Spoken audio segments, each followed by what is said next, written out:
Nossa 10ª aula, nosso 10º encontro, estamos aprendendo sobre epístolas paulinas, cartas paulinas.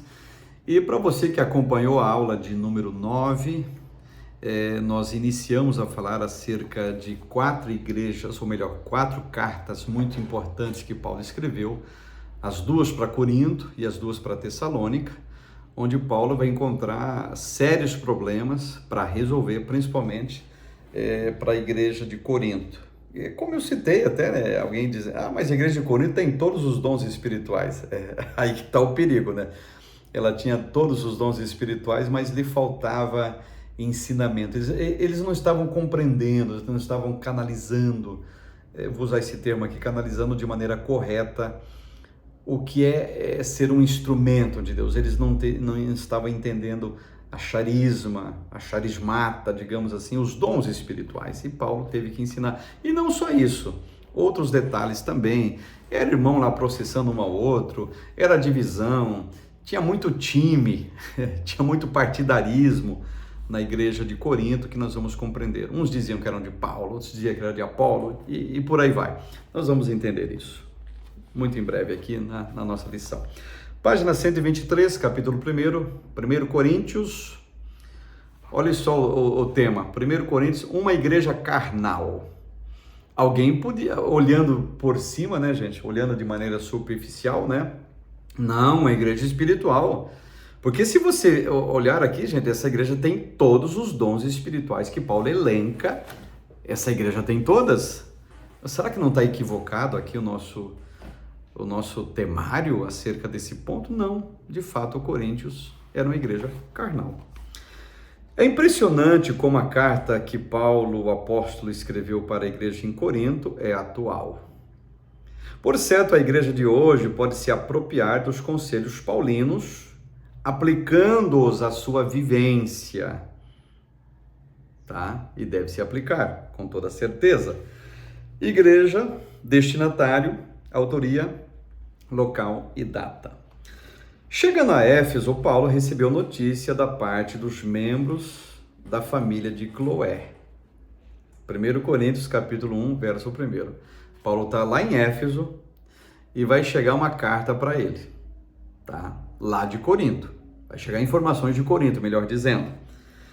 Porque a respeito de vós, irmãos meus, me foi comunicado pelos da família de Cloé que há contendas entre vocês. O Paulo está dizendo um milagre e está falando quem é o santo também. E está na própria carta isso. Acerca dos desentendimentos que tinham surgido entre os crentes de Corinto, que teve como resultado a citação de facções entre eles, cada uma das quais com seu suposto líder ou herói.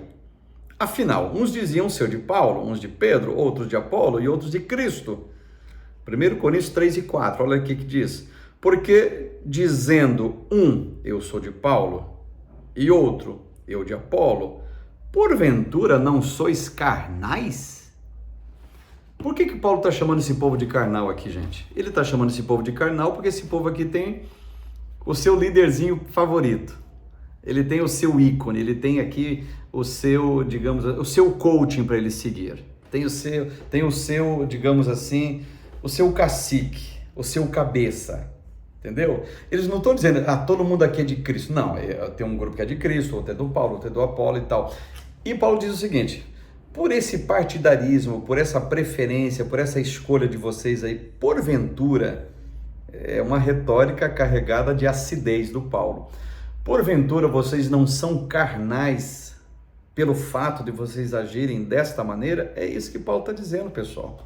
É dessa maneira que ele está informando. E segundo nos informa Halley, ele diz o seguinte, o Halley, do dicionário Halley, né? Uma delegação de líderes da igreja de Corinto foi enviada a essa cidade para consultá-los sobre alguns problemas e desordens muito sérios que surgiram. Foi quando ele escreveu esta carta. E de acordo com Dockeray, ele diz o seguinte, o Dockeray, olhando para o texto de 1 Coríntios, capítulo 1, verso 16, encontramos alguns nomes daqueles que levaram as contribuições para o ministério de Paulo, em Éfeso, A saber, quem foi? Quem foi essa comissão? Alguém pode até dizer, quem foi esses fofoqueiros? Não, fofoqueiro não, eles informaram o que estava acontecendo na igreja. Quem são eles? Estéfanes, Fortunato e Acaico. 1 Coríntios, capítulo 1, verso 16 e verso 17. E batizei também a família de Estéfanas. Além destes, não sei se batizei algum outro, porque Cristo enviou-me não para batizar, mas para evangelizar, não em sabedoria de palavras, para que a cruz de Cristo não se faça vã. Então a carta foi enviada pelos crentes de Corinto. Então os irmãos de Corinto escreveram uma carta para o Paulo, colocaram na mão desse trio aqui, o Estéfanas, Fortunato e Acaico, e falaram, está aqui as perguntas e os problemas que estão acontecendo aqui na igreja de Corinto. Então vocês peguem essa carta e entregue lá na mão do apóstolo Paulo. Ele está onde? Ele está lá em Éfeso. Entregue para ele lá. E foi isso que eles fizeram. Então essa carta foi enviada pelos crentes de Corinto, pedindo conselhos ao apóstolo Paulo acerca das muitas questões que provavelmente vinham sendo motivo de controvérsia entre eles. Dos resultados dessas indagações que nasce a primeira carta aos Coríntios, ou pelo menos boa parte dela. E é igualmente evidente que as fontes de informações que Paulo recebeu foram variadas, como podemos verificar nas palavras de Dockery. Dockery diz o seguinte, página 124. Paulo tratou de diversos problemas nesta carta. Ele soube dessas questões pelo relato dos membros da família de Cloé, capítulo 1, verso 11. Por rumores generalizados, capítulo 5, verso 1, e por informações recebidas da igreja, capítulo 7, verso 1, capítulo 8, verso 1, capítulo 12, verso 1, e também capítulo 16, versículo 1. Olha só quantos problemas que os próprios membros mandaram levar para o apóstolo para que ele os equacionasse escrevendo conselhos. Então Paulo escreveu para responder as perguntas que os coríntios haviam lhe feito. Então me parece que a carta de Paulo, a primeira, é uma espécie de questionário que o apóstolo Paulo está respondendo das indagações problemáticas que os crentes da igreja de Corinto levantaram na sua época. Então, a primeira carta que o apóstolo escreve a Corinto trata de situações relacionadas à conduta ética no dia a dia do cristão. E foi exatamente disso que Paulo tratou. Páginas 124, 125, 126, 127, vai trazer todas essas explicações para nós das questões éticas que essa igreja estava enfrentando. Por mais que fosse dotada dos dons espirituais, por mais que fosse a igreja do avivamento da região da Acaia, mas estava com sérios problemas éticos. Não adianta você ser cheio de Deus se você não respeitar o próximo, não adianta nada. Observe aqui, página 128, as facções religiosas dentro da igreja de Corinto. Ainda bem que isso era só na época de Corinto, gente. Hoje não existem mais facções religiosas. Para quem não sabe, o nome disso aqui que eu falei é ironia, tá bom? Bom, nós temos a oportunidade de contemplar o quadro pintado, pois temos todo o conteúdo e, portanto, já sabemos que o final é surpreendente. Ver uma igreja que não tinha falta de nenhum dom, como o apóstolo Paulo diz para eles. Olha só, 1 Coríntios 1:7. De maneira que nenhum dom vos falte, esperando a manifestação de nosso Senhor Jesus. O que Paulo está dizendo, gente? Que ali tem tudo. Ali tem revelação, ali tem línguas, ali tem profecia, ali tem maravilha. Paralítico anda ali, gente. Anda, não voa. Cego enxerga como águia. Ali tem tudo. Tudo que você imaginar tem na igreja de Corinto. Viver em seu seio, tá? Uma divisão tão forte, onde crentes diziam que eram de Apolo, outros de Pedro, outros de Paulo, fora os que diziam ser de Cristo. Então Paulo chama isso, sabe do que, gente? de carnalidade. 1 Coríntios 3:1. E eu, irmãos, não vos pude falar como a espirituais, mas como a carnais, como a meninos em Cristo. O que ele está? Ele está admirado aqui. Poxa, eu pensei que vocês eram maduros, que vocês eram adultos em Cristo, mas não, vocês, além de serem carnais, vocês são meninos em Cristo. Eles podiam até rebater, mas como que a gente é menino em Cristo se a presença é tão poderosa aqui no nosso meio? Paulo define que eles são meninos em Cristo. Ou seja, para ele, facções dentro da igreja, gente, é coisa de crente carnal. Para ser mais objetivo, contextualizando, ir à igreja quando é fulano quem prega, ir ao culto quando é ciclano quem vai dirigir o culto, ou dizer que só vai à igreja se a equipe de louvor favorita estiver escalada para cantar, é coisa de crente carnal.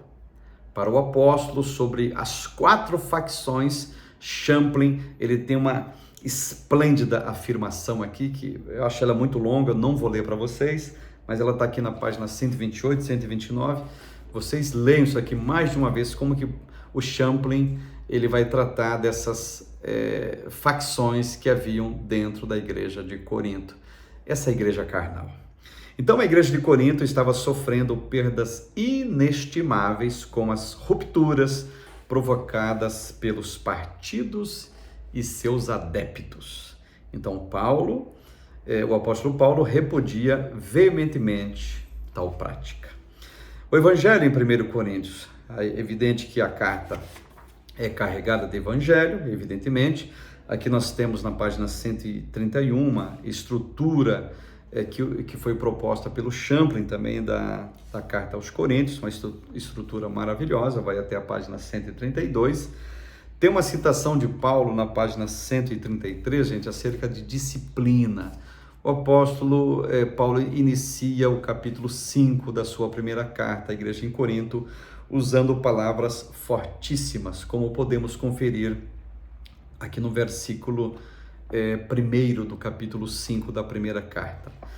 Geralmente se ouve que há entre vós, olha só, gente, começando de novo, geralmente se ouve que há entre vós fornicação, e fornicação tal que nem ainda entre os gentios se nomeia, como é haver quem possua a mulher de seu pai.